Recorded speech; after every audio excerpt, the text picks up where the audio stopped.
están, hermanos y hermanas? Dios les bendiga. Es martes 21 de julio y estamos agradeciendo a Dios la oportunidad que nos da de compartirles otro estudio más de la lección de escuela sabática. Donde quiera se encuentren, en Sudamérica, en Norteamérica, Centroamérica, Islas del Caribe, Europa u otro continente donde haya alguien que hable español y por ahí le está llegando este mensaje. Le agradecemos su sintonía y le damos la bienvenida otra vez al estudio de la lección de escuela sabática que traemos a la ley y al testimonio todos los días aquí por este canal de YouTube, el canal de la Iglesia Advenimiento del Séptimo Día, Los Tres Ángeles. Y queremos decirle a los televidentes del canal 57.10 en Houston que recuerden que muy pronto saldremos del aire de ese canal y que vayan buscando el canal 21.4, porque es en ese que vamos a estar transmitiendo ya después de el 30 de julio. Bueno, ya estamos transmitiendo en él, así que si usted quiere cambiarse, vaya buscando allí con el control remoto el canal 21.4 y si no lo encuentra, escanéelo con su allí control remoto a la redundancia y luego trate de encontrarlo. Si lo encuentra y todavía se ve como un poco, digamos así, con distorsión, muévale la antena o si es posible, cómprese una antena un poco más fuerte. Esto que estoy diciendo para Houston lo digo también para Dallas en el canal 52.7. De la misma manera, a partir del 30 de julio saldremos del aire porque ya estamos transmitiendo en el canal 28.6. Así que váyase pasando al canal 28.6, por favor, y de esa manera no se pierda la bendición de seguir estas transmisiones. Quiero agradecerle también el que usted no deje de apoyar este ministerio, porque los 10 canales de televisión que están rentados, predicando 24/7 en miles de hogares, en 10 ciudades de aquí de los Estados Unidos y México, porque también estamos ahí en Piedras Negras. Quiero, hermanos, decirles que se requieren de muchos recursos para pagar esos 10 canales de televisión. Y nosotros hemos expandido el área de cobertura buscando que en el poco tiempo que nos queda más personas conozcan de la verdad presente. Y lo hemos hecho pensando en que este es el tiempo de invertir en la obra de Dios. Y si bien es cierto, son miles de dólares lo que eso implica, tener 10 canales de televisión predicando 24/7. Hermanos, Dios es el que se encarga de proveer los recursos por medio de hermanos y hermanas que, oyendo aquí en esta transmisión que se requiere de recursos, envían diezmos, ofrendas y donaciones. Por eso le pongo en la pantalla las formas de cómo usted puede este día aportar para que sigamos proclamando la verdad presente 24/7, como le he mencionado. Y por supuesto que no solo hacemos eso, también atendemos a los enfermos gratuitamente en nuestro sanatorio y centro de estilo de vida, Los Tres Ángeles, y eso lo hacemos con las ofrendas. Así que si usted quiere saber para qué ocupamos los diezmos, para pagar los 10 canales de televisión y la radio que predican 24/7. ¿Qué hacemos con las ofrendas? Atender gratuitamente en el centro de estilo de vida Los Tres Ángeles a los enfermos. No son muchos diezmos, ni son muchas ofrendas las que nos llegan, pero Dios se glorifica con lo poco que entra. Y lo menos que yo puedo hacer es decirle cada día a usted, tome en cuenta este ministerio para apoyarlo y hacer la obra con nosotros. Gracias a los que hoy lo hagan, ahí está en la pantalla. Usted puede enviar cheque o money order al P.O. Box 669, Shepherd, Texas 77371 a nombre de Iglesia Advenimiento. Puede enviarlo a través de la aplicación CL utilizando el número 214-881-4029. Puede llamar también a ese número y darlo con su tarjeta de débito o crédito en el instante. Y así desde cualquier parte del mundo lo pueden hacer por PayPal, por Western Union, mandando su dinero en efectivo y transfiriendo de banco a banco. Llámenos al WhatsApp más 1-214-881-4029 para darles más detalles.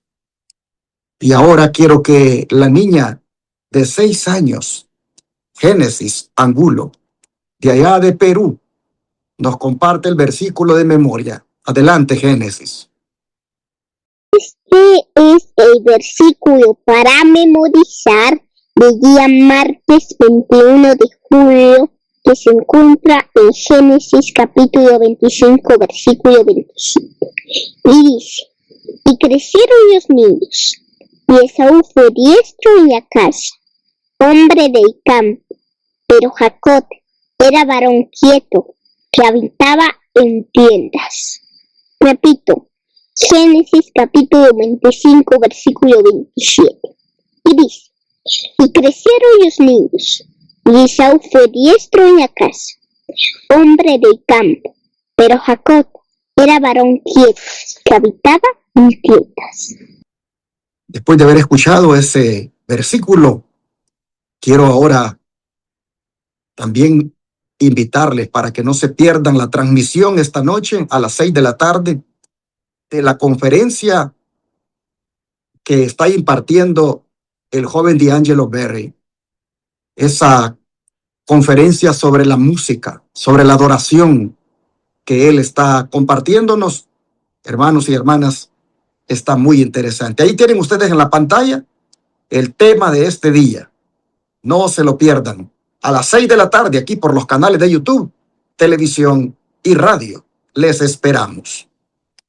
Mi esposa María Elena está lista para compartir el estudio también este día conmigo, así que adelante, María Elena, bienvenida. Muchas gracias, pastor, por esta invitación. Querida familia Advenimiento y amigos que nos acompañan en este día, sean todos muy bienvenidos.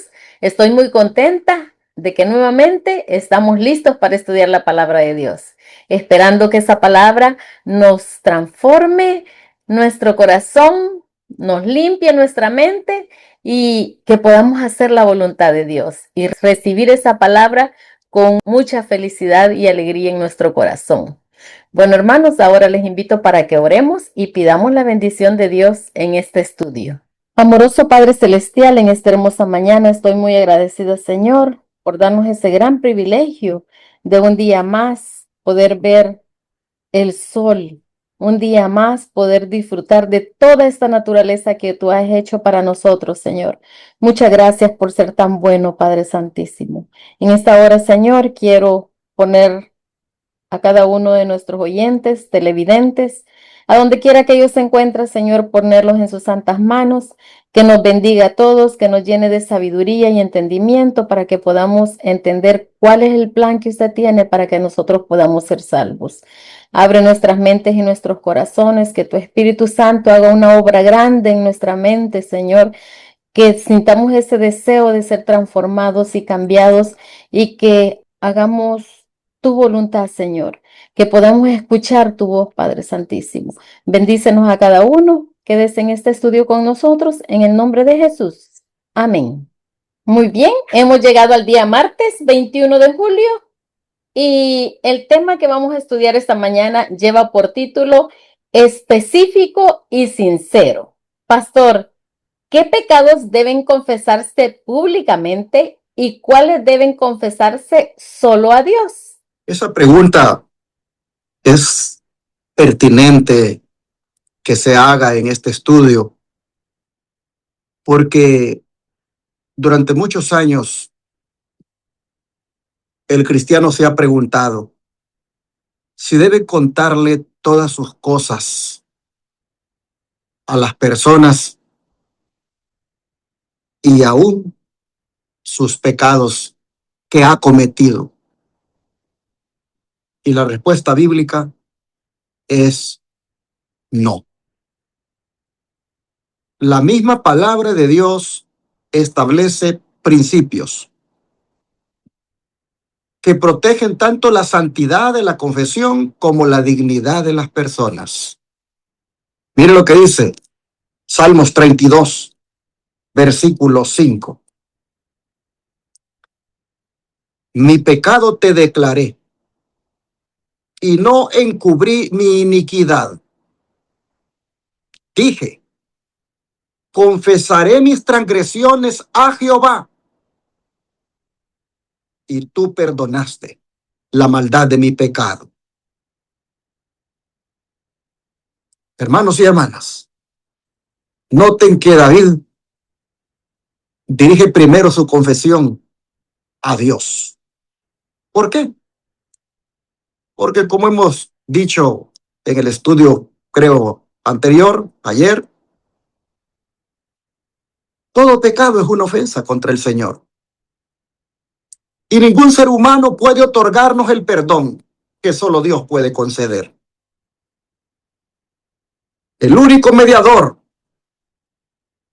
es Cristo.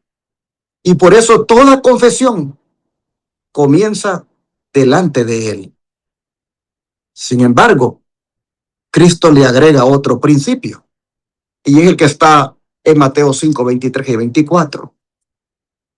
Dice, por tanto, si traes tu ofrenda al altar y ahí te acuerdas de que tu hermano tiene algo contra ti, deja allí tu ofrenda delante del altar y anda, reconcíliate primero con tu hermano y entonces ven y presenta tu ofrenda.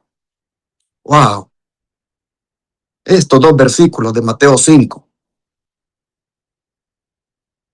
nos dicen que cuando traigamos una ofrenda al templo,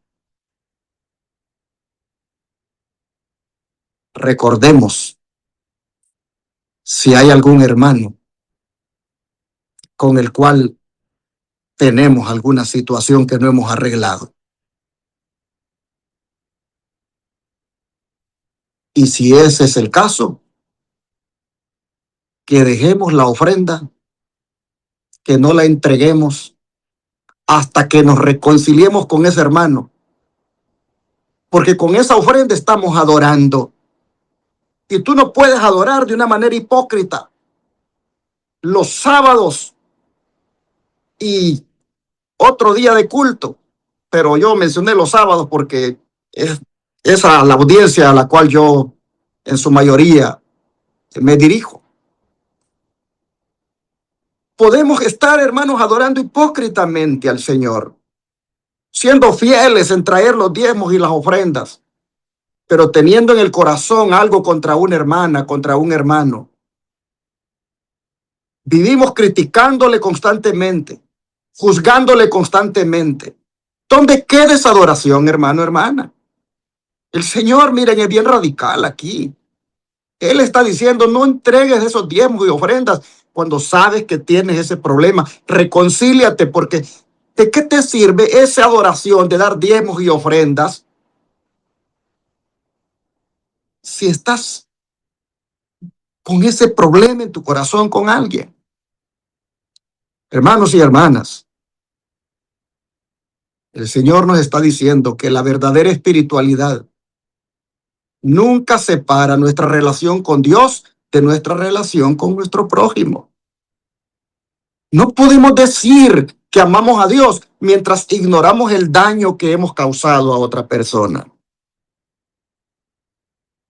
Aquí, hermanos, hay un principio muy práctico. En estos dos textos que hemos leído, el de Salmos y este. Número uno, que los pecados privados, aquellos que solo involucran mi relación con Dios, deben confesarse directamente a Dios. Pero los pecados que han perjudicado a otra persona también requieren que tengamos la humildad de acercarnos a ella para reconocer nuestra falta y procurar la reconciliación. Si el pecado fue público y afectó a toda una congregación o a muchas personas, la confesión debe tener un carácter público porque el daño fue público. Pero si lo que he hecho, solo Dios y nosotros lo sabemos, arreglémonos con Dios. ¿Por qué tienes que ir a confesarle a otro hombre lo que has hecho? Arréglate con Dios. Notemos, hermanos, que este día Dios nos está diciendo que la reconciliación es con Él y con el prójimo cuando el prójimo sabe que yo tengo algo contra él. Hermanos, tenemos que en esto de la confesión ser equilibrados, y aquí es donde tristemente, pues miren cuánta gente hay engañada, buscando a los sacerdotes, buscando a los pastores para ir a contarles sus secretos, cuando sus secretos se los deben de contar solo al Señor. Dios nunca nos pide hacer confesiones para satisfacer la curiosidad de otros, ni para exponer innecesariamente nuestra vida. El propósito de la confesión, mis hermanos, no es humillar al pecador delante de los demás, sino restaurar la comunión rota por el pecado. Un día vino alguien conmigo, muy herido, y no hallaba qué hacer con su situación. No debía haberlo hecho, pero vino. Quería desahogarse. Me confesó algo muy interior, muy privado. Y quería que yo lo llevara a la junta. Me dijo, ya se lo conté, ahora usted es libre de llevarlo a la junta. Y yo le dije, ¿por qué tengo que llevar a la junta algo tan privado? ¿Por qué tiene la junta que enterarse de esto tan privado que has cometido? Arrodillémonos y démoselo al Señor. Y ahí quede, con el Señor. Yo no voy a ir a exponer tu vida delante de los demás.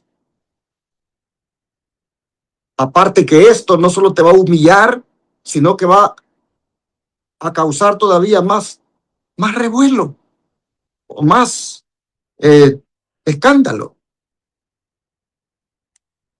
Nunca la confesión se debe hacer de esta manera como me la estás pidiendo. Debiste arreglarte con tu Dios, pero si sentiste esa necesidad de compartir conmigo, aquí queda, aquí oremos, aquí se lo entregamos al Señor. Y gracias a Dios, esa persona se restauró, logró la victoria. Le dije muchas cosas, no lo dejé, seguí tratándolo, hasta que finalmente logró la victoria y él con Dios se arreglaron. Y yo me quedé con eso. Hermanos, la confesión no es para humillar al pecador, no, no, no. Pero como vemos también, dice Jesús, si has hecho algo público, confiesa lo público, arregla lo público. Jesucristo mismo, hermano, nos dio ese ejemplo. Él vino para reconciliar. Toda la obra del Señor es restaurar lo que el pecado destruyó. Por eso cuando una persona ha sido verdaderamente transformada por Cristo, ya no pregunta, ¿cómo puedo evitar reconocer mi falta? Sino que pregunta, ¿cómo puedo reparar el daño que causé y glorificar a Dios con mi actitud? Una confesión hecha con ese espíritu no destruye el testimonio cristiano. Al contrario, muestra la obra poderosa del Espíritu Santo en un corazón que ha aprendido a amar la verdad más que el orgullo. Así que, hermano, hermana, el mensaje del Señor es, si has hecho algo que solo tú y Dios lo saben, pídele perdón solo a Dios. Si has hecho algo que la otra persona lo sabe, ve y pídele perdón.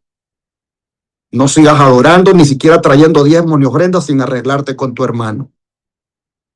Por eso dice el Señor ahora en la lección que hay que ser específicos y sinceros. Ahora vamos a ver cómo el espíritu de profecía desarrolla este principio, cómo explica la verdadera confesión en la cita que mi esposa nos va a compartir. Adelante. Camino de Cristo en la página 38 nos dice, la verdadera confesión es siempre de un carácter específico y reconoce pecados particulares.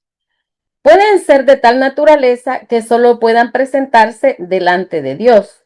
Pueden ser males que deban confesarse individualmente a los que hayan sufrido daño por ellos. Pueden ser de un carácter público y en ese caso debieran confesarse públicamente, pero toda confesión debe de hacerse definida y directa para reconocer en forma definida los pecados de los que uno sea culpable. Pero también Obreros Evangélicos en la página 228 nos dice: el pecado de carácter privado debe confesarse a Cristo, el único mediador entre Dios y el hombre. Todo pecado es una ofensa contra Dios y ha de ser confesado a Él por Cristo. Todo pecado abierto debe confesarse abiertamente. Bueno, aquí vemos, hermanos, que hay una diferencia entre una confesión que tranquiliza la conciencia y una confesión que transforma la vida. Muchas veces decimos: Señor, perdona todos mis pecados. Y aunque esa oración puede ser sincera, aquí se nos está diciendo que esas confesiones deben de ser concretas. No debemos de decirle al Señor en una forma general: perdona mis pecados. Sino, hermanos, tenemos que ir confesando nuestros pecados uno por uno. Todo lo que nosotros creamos que ha ofendido al Señor, nosotros debemos de decírselo a Él uno por uno. No porque el Señor no sepa ya en qué hemos fallado, hermanos, porque Él desde antes dice su palabra que desde antes que nuestros pensamientos y nuestra boca hable, Él ya sabe lo que vamos a hacer o lo que vamos a decir. Sí, lo que pasa es que Dios desea que reconozcamos que esos pecados concretos, porque solo así vamos a comprender la gravedad de los pecados. Y también vamos a comprender la grandeza de la gracia del Señor al perdonarnos. También hemos visto aquí que tenemos tres tipos de confesiones. Tenemos la confesión individual, que es cuando hemos ofendido a una persona. Tenemos la confesión pública, que ya muchas personas lo saben y los problemas se hicieron públicos, pero también tenemos la confesión privada, que es solo con nuestro Señor Jesús. Hermanos, a mí me llama la atención aquí en la confesión privada, y hay algo bien importante donde dice que Cristo es el único mediador entre Dios y los hombres. Queridos hermanos, esta es una realidad muy profunda y una enseñanza que nosotros debemos de aprender, porque nuestro Señor Jesús es el único mediador. Ningún otro ser humano puede ocupar el lugar que le pertenece a nuestro Salvador. Cuando doblamos nuestras rodillas para confesar nuestros pecados, estamos acudiendo al único que no solo escucha nuestras oraciones, que no solo está escuchando nuestra confesión, sino que también tiene autoridad para perdonar y poder transformar nuestra vida. Y eso es lo más hermoso. Hermanos, por eso es que la confesión específica no busca humillarnos delante de nuestro Señor, por supuesto que no. Busca llevarnos a una experiencia más profunda con Él. Y cuanto más claramente reconozcamos nuestros pecados, más claramente contemplamos la inmensidad de la gracia porque Él nos perdona. Hermanos, que el Señor nos conceda la honestidad de dejar a un lado toda evasiva y toda excusa para que nuestras confesiones sean tan sinceras como la de David, tan humildes como la del publicano y tan confiadas como las de todo pecador que sabe que en Cristo siempre encontrará perdón y restauración. Pero, ¿cuál es el propósito de la verdadera confesión, pastor? Vamos a leer 1 Samuel, capítulo 2, versículo 19. Dice la escritura de la siguiente manera. Capítulo 12 de 1 Samuel, versículo 19. Entonces dijo todo el pueblo a Samuel: ruega por tus siervos a Jehová tu Dios, para que no muramos, porque a todos nuestros pecados hemos añadido este mal de pedir rey para nosotros. Hay una diferencia, hermanos, entre confesar para aliviar la conciencia y confesar para volver a Dios. Muchas personas buscan la confesión solamente para sentirse mejor. Pero la Biblia está enseñando aquí que el propósito de la confesión es mucho más profundo. Es restaurar nuestra comunión con el Señor. Miren, el contexto del versículo que hemos leído es muy significativo, porque fue cuando Israel había rechazado el gobierno de Dios y había pedido un rey como los demás en el mundo. Las demás naciones tenían reyes y ellos querían un rey también. Y cuando Samuel les mostró la gravedad de su decisión, el pueblo no respondió diciendo, bueno, pues nos equivocamos, todos cometemos errores. No, no, no. Tampoco el pueblo intentó justificar su conducta. Dijeron con toda claridad, a todos nuestros pecados le hemos añadido este mal. Fíjense ustedes, ellos identificaron exactamente cuál era su pecado. Ellos no hablaron en términos generales. Reconocieron que el problema no era simplemente haber pedido un rey. El verdadero problema era haber dejado de confiar en Dios.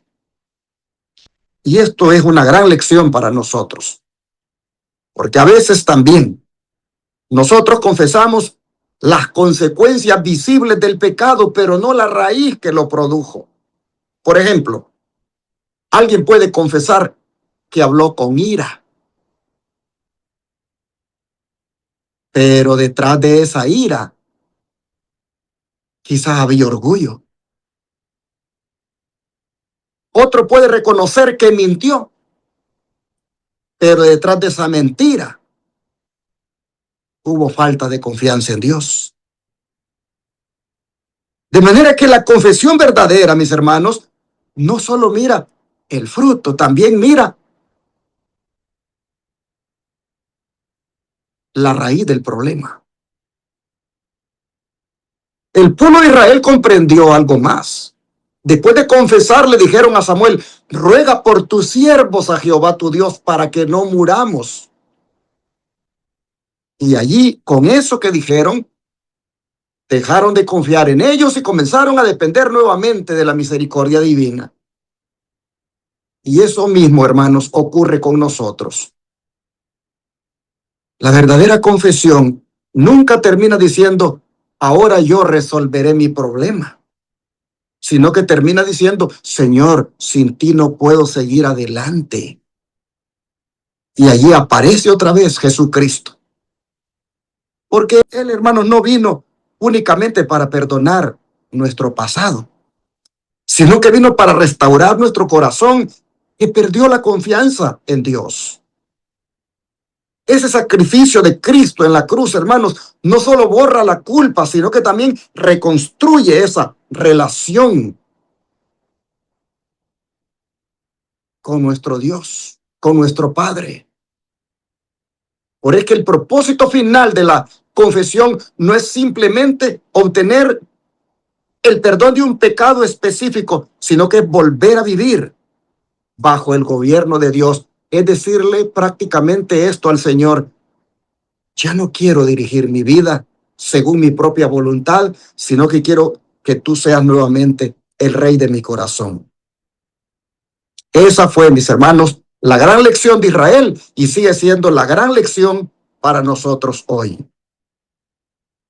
Ahora vamos a mirar cómo el espíritu de profecía explica que la confesión verdadera siempre identifica el pecado con precisión. María Elena, por favor, adelante. El libro Camino a Cristo, páginas 38 y 39, nos dice: en los días de Samuel, los israelitas se alejaron de Dios. Estaban sufriendo las consecuencias del pecado. pues habían perdido su fe en Dios, el discernimiento de su poder y de su sabiduría para gobernar la nación, y no confiaban en la capacidad del Señor para defender y vindicar su causa.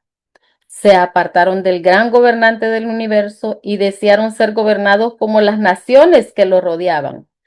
Antes de encontrar paz, hicieron esta confesión explícita: porque a todos nuestros pecados hemos añadido esta maldad de pedir para nosotros un rey. Primera de Samuel 12:19. Tenían que confesar el preciso pecado del cual se habían hecho culpables. Bueno, hermano, uno de los mayores anhelos del ser humano es tener paz. ¿Cuánta paz necesitamos ahora, verdad, hermanos, en este tiempo? Sin embargo, muchas personas buscan la paz sin resolver primero el problema, sin resolver primero el pecado. Quieren tranquilidad, pero no transformación. Desean alivio, pero no hay ningún arrepentimiento.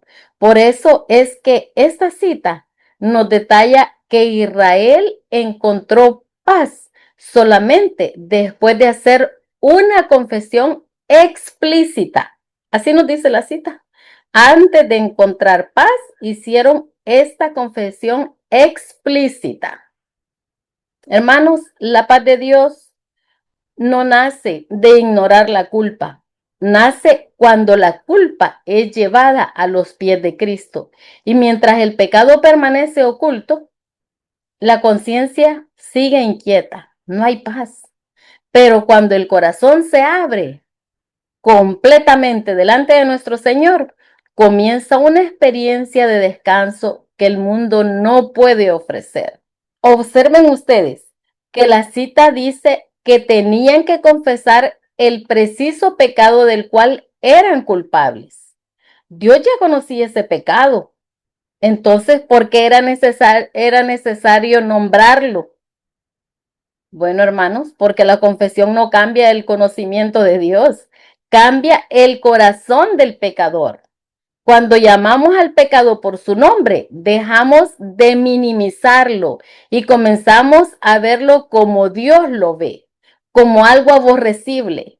Porque, hermanos, Dios odia el pecado, Dios aborrece el pecado. Y lo que el Señor quiere es que nosotros entendamos que el pecado es abominación, que también lo aborrezcamos como Él lo aborrece. Esa es la idea, hermanos. El Señor ya conoce todo lo malo que hacemos, pero por esto es necesario que nosotros vayamos y seamos explícitos, concretos en lo que nosotros queremos que el Señor nos perdone.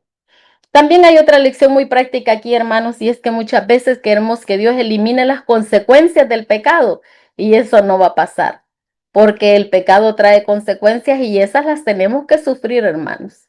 Muchas veces queremos que Dios elimine todas esas conciencias del pecado, todo eso que nos hace sentirnos mal, cuando todavía no hemos reconocido plenamente su causa.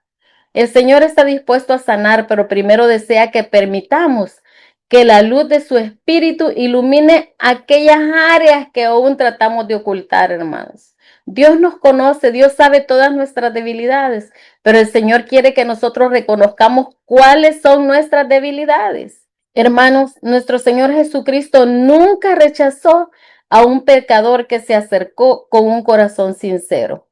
Recibió a la mujer pecadora, restauró a Pedro, perdonó al ladrón arrepentido en la cruz.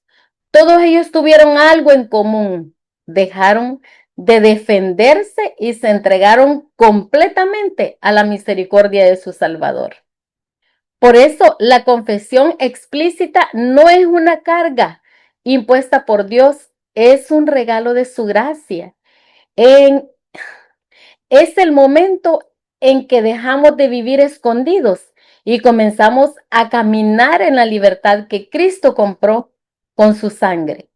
Que el Señor, hermanos, nos conceda esa sinceridad espiritual, que no nos conformemos con confesiones generales ni con arrepentimientos superficiales. Pidámosle el valor de reconocer exactamente aquello que Él nos muestra, porque detrás de cada confesión sincera nos espera el abrazo del Padre, el perdón del Hijo y la paz que el Espíritu Santo derrama en cada corazón. Pastor, siguiendo con las preguntas, ¿qué acción práctica debe seguir a la confesión? Esta pregunta no podía faltar, porque ya vimos a quién confesamos y para qué confesamos.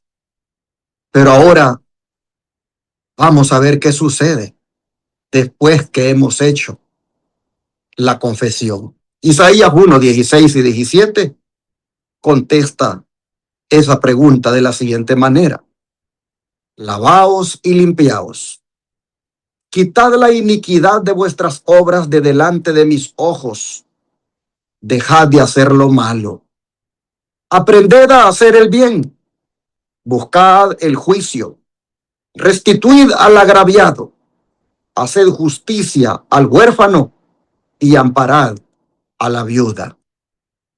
Y Ezequiel 33:15 se une para contestar la pregunta diciendo de la siguiente manera: si el impío restituyere la prenda, devolviere lo que hubiere robado y caminare en los estatutos de la vida, no haciendo iniquidad, vivirá ciertamente y no morirá. Hermanos y hermanas, estos versículos vienen a destruir esa idea muy peligrosa que se ha infiltrado en el cristianismo, y es la de pensar que la confesión termina cuando las palabras Señor, perdóname, salen de nuestros labios. La Biblia está enseñando que ahí apenas ha comenzado esa confesión, porque Isaías claramente ha dicho,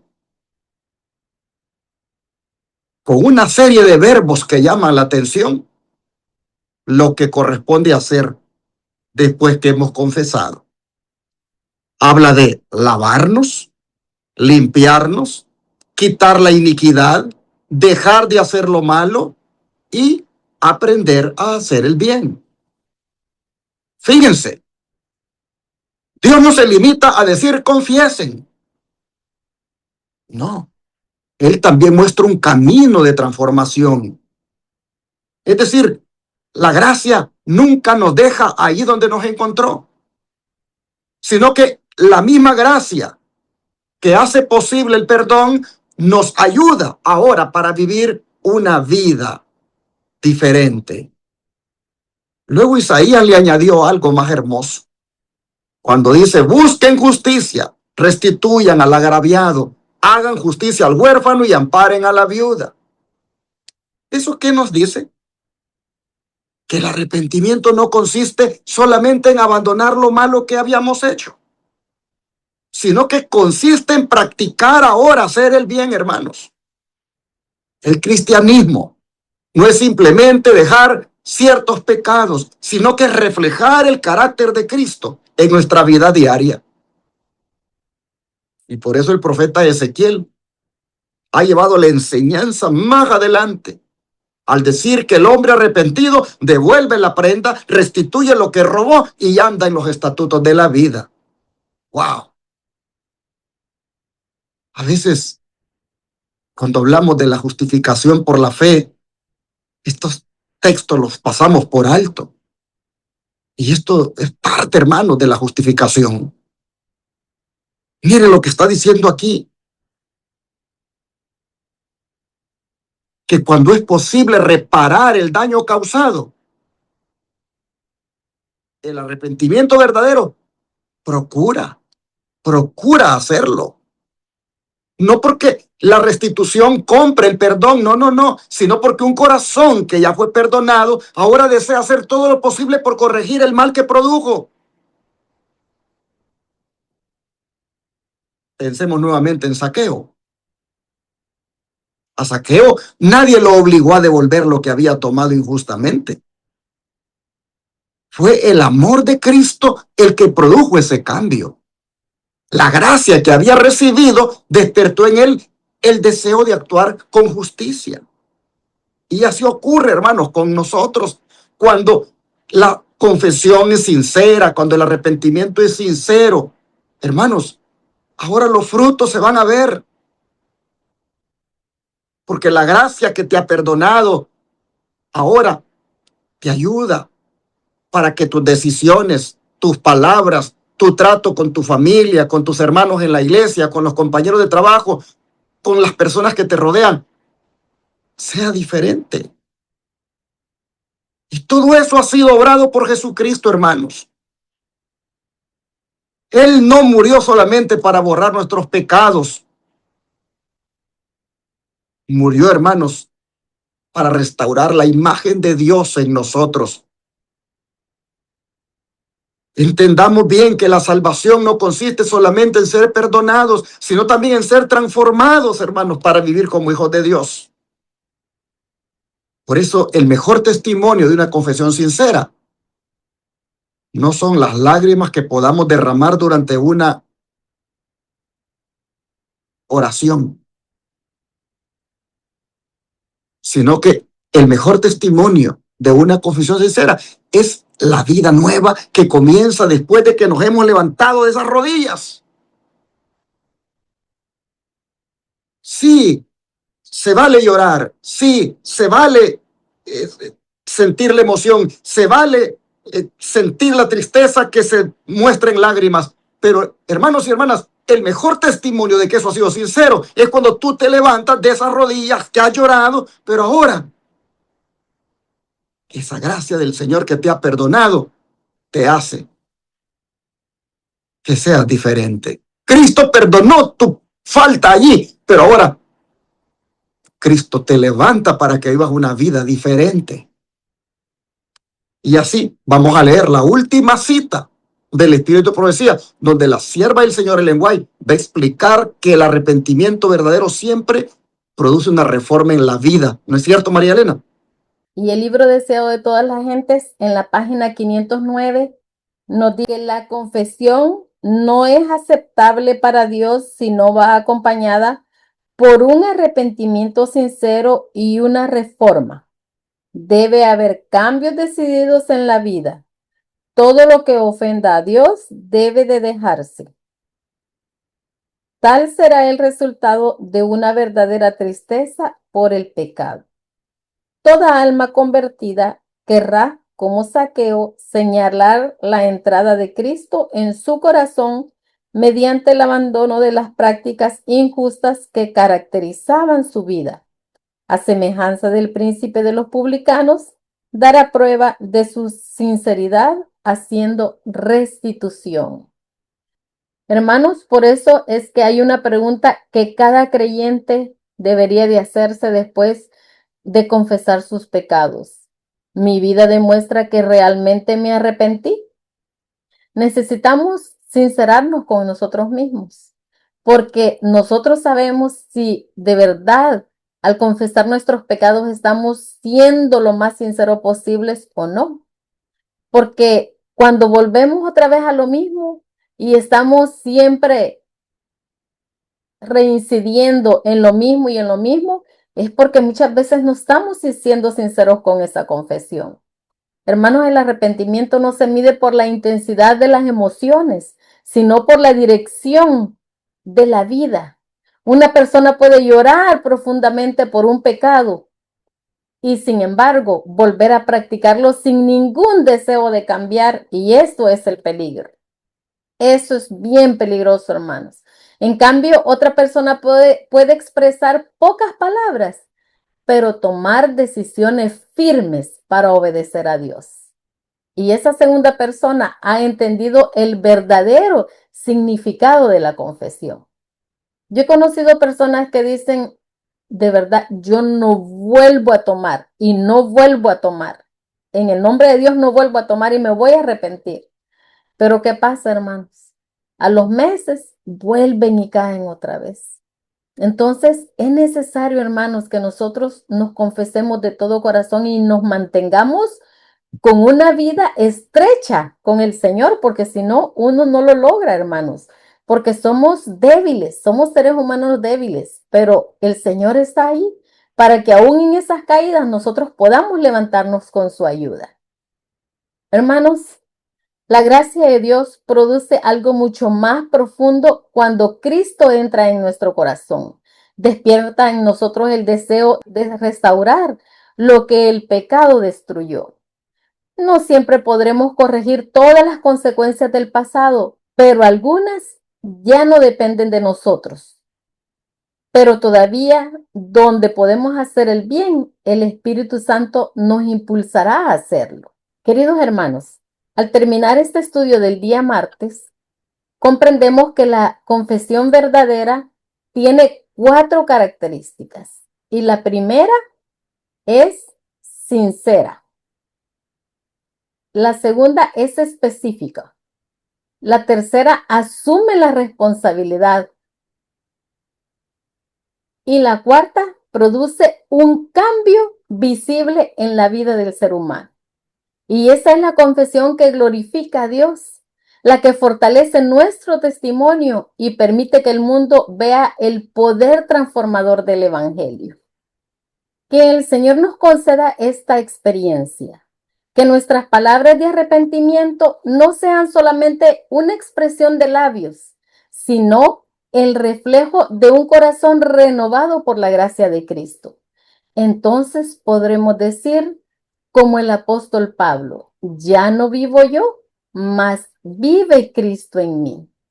Que esa, hermanos, sea la evidencia más hermosa de que la confesión ha cumplido el propósito que Dios siempre tuvo para ella.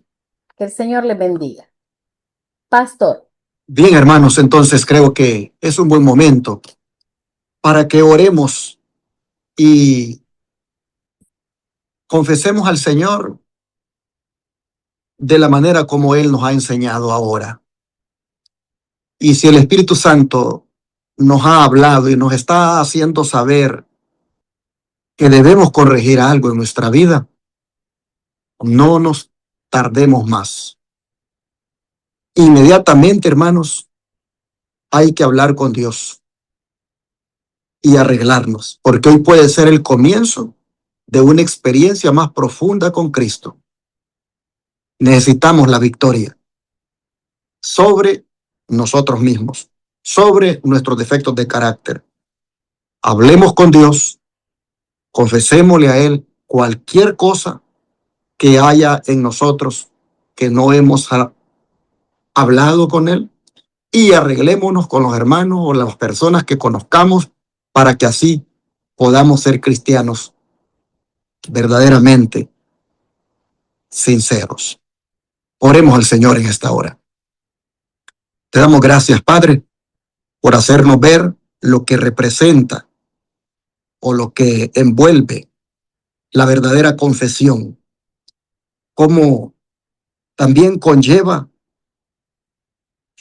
el ser específicos, sinceros y responsables. Ahora, Señor, queremos suplicarte que nos ayudes, transformando nuestro corazón de tal forma que sea humilde para confesarte a ti de una manera específica las cosas que hemos hecho y ser específicos con las personas también, confesándoles lo que les hemos hecho y pedirles perdón. Señor, te rogamos que específicos y sinceros seamos para contigo y para con los hombres. Y esto te rogamos que comience ahora mismo, porque sin duda tú por eso nos estás haciendo ver cómo es que funciona, para que verdaderamente nosotros experimentemos la victoria sobre nuestros defectos de carácter y la bendición de recibir el perdón y la transformación. En tus manos nos ponemos y te rogamos que nuestra experiencia contigo sea diferente ahora al confesar nuestros pecados y apartarnos, y al ser específicos y no generalizar. Gracias, Señor, por enseñarnos tanto. Ayúdanos a ser humildes para practicarlo. Te lo pedimos en el nombre de Jesús. Amén.